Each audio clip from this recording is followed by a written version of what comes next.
I used to love working at a men's clothing boutique downtown. It was a cozy little place with racks of suits and rows of neatly folded shirts. My job required me to be friendly, engaging with customers, helping them find the perfect outfit for whatever occasion they had in mind, until things took a dark turn. It all started with a strange man, probably in his mid-50s, who started showing up. He was always immaculately dressed, with a sharp suit and polished shoes.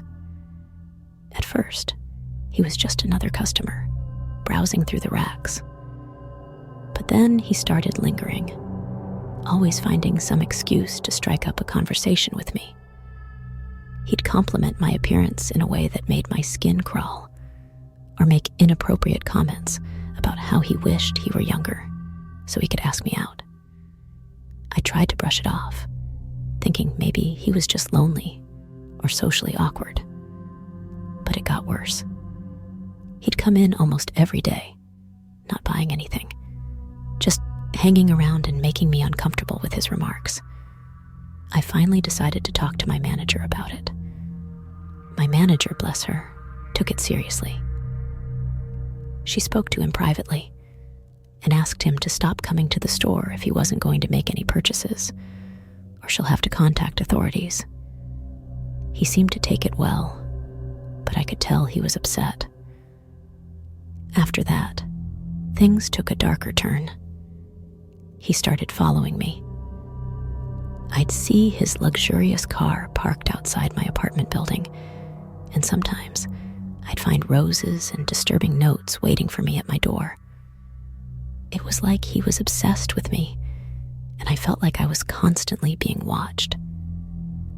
One night, as I was closing up the boutique, I spotted him lurking around the store.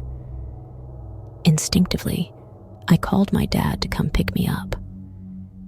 I didn't want to be alone with that man, not after everything that had happened. Sure enough, as soon as I stepped outside, he appeared, demanding that I go with him.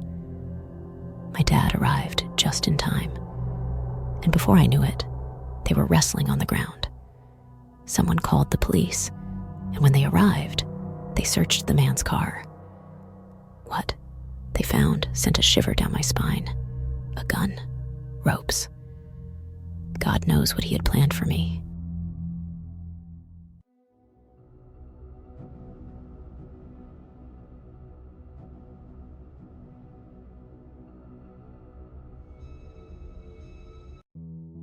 Back when I was in my early 20s, I was still figuring things out, especially when it came to dating.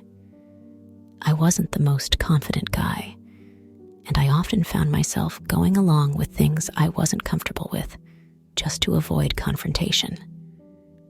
One day, I matched with a girl on a dating app. She seemed nice enough in her pictures, so when she suggested meeting up, I agreed. But when I saw her in person, my heart sank. She looked nothing like her photos. Instead of the young woman I had been expecting, she looked to be in her early 40s, with heavy makeup, failing to conceal her age. I should have turned and walked away right then and there, but I didn't. I was too afraid of hurting her feelings, too eager to please. So I awkwardly went along with the date, trying to ignore the sinking feeling in my gut. But things only got worse from there. Throughout the evening, she kept saying things that made me deeply uncomfortable, things that she shouldn't have known about me. It was like she had been digging into my personal life without my permission. When the date finally ended, I thought I could put the whole awkward encounter behind me. But then, the texts and calls started flooding in, relentless and unnerving. She seemed obsessed, desperate for my attention. Then, one day, she showed up at my door uninvited, trying to force her way inside. I stood my ground, threatened to call the police if she didn't leave. And eventually, managed to get her to go away. But the nightmare was far from over. She sent me a photo of a tattoo she had gotten with my name. And then she started following me, showing up wherever I went, professing her love for me in a way that made my blood run cold. One night, as I walked home alone, I heard the sound of a car approaching behind me. I turned to see her behind the wheel, tears streaming down her face as she swerved dangerously close, her eyes filled with madness. I ran, my heart pounding in my chest, as she followed me relentlessly, screaming my name in desperation. As I cowered in a corner of the street, trembling with fear, she got out of the car and approached me with a desperate look in her eyes. She pleaded with me to marry her, professing her love since the day she saw my pictures on that dating app. I felt a chill run down my spine as the gravity of the situation sank in. In that moment of sheer terror, I knew I had to think fast. I couldn't reason with someone who was clearly mentally unstable, but I needed to find a way out. So, with a voice shaking with fear, I told her that we could fix things, but she had to let me go home for today. To my immense relief, she agreed, and I watched her retreat to her car. With trembling hands, I fumbled for my phone and dialed 911, praying for help to arrive before it was too late. By some stroke of luck, the entire chilling ordeal had been captured by my neighbor's CCTV camera. When the police arrived, armed with the evidence they needed, they swiftly took her into custody. I never heard anything from her again since that terrible night, and hope to never do.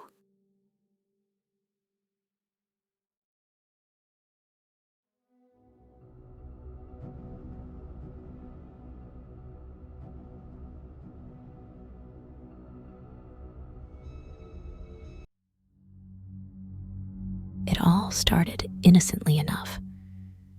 I was in my second year of college, overwhelmed with assignments and feeling a bit lonely. So, I turned to the internet for some distraction. I stumbled upon a chat room and figured, why not? Maybe I'd make a friend or two. That's when I met him. Let's call him Caleb. He seemed friendly at first, asking about my major, hobbies, the typical chat room stuff y'all know. But then, the conversation took a dark turn.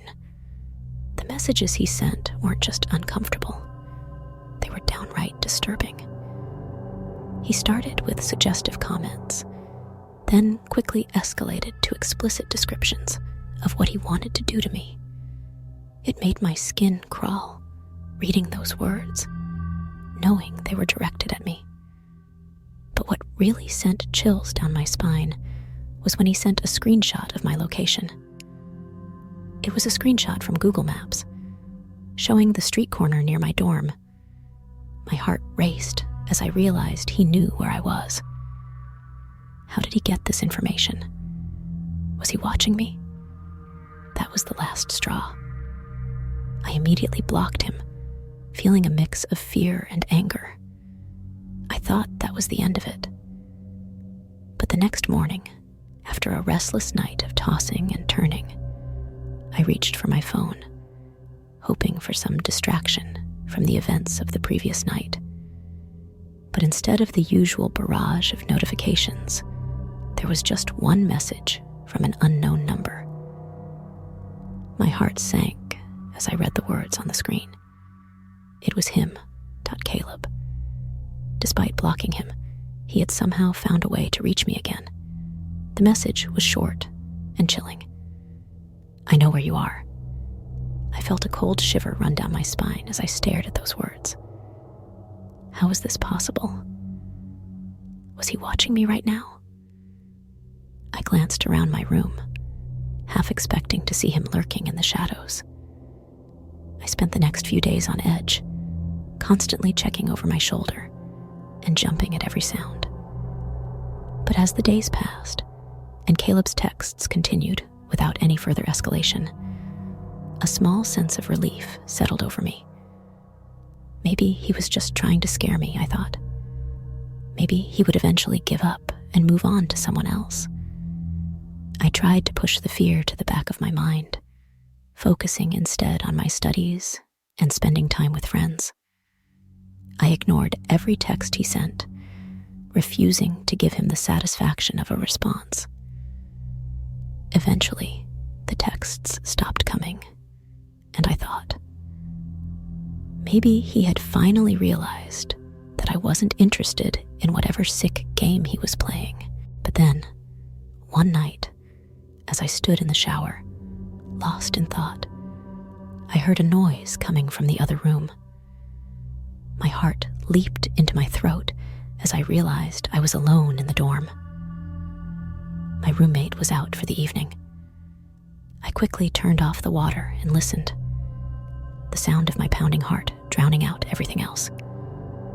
And then I heard it again, faint but unmistakable. The sound of footsteps. Panic surged through me as I grabbed a towel and hurried out of the bathroom. And that's when I saw him, Caleb, standing in the middle of my room, a twisted smile on his face. I screamed, the sound echoing through the empty dorm. But before I could do anything else, the girls from the neighboring room burst in, drawn by the commotion.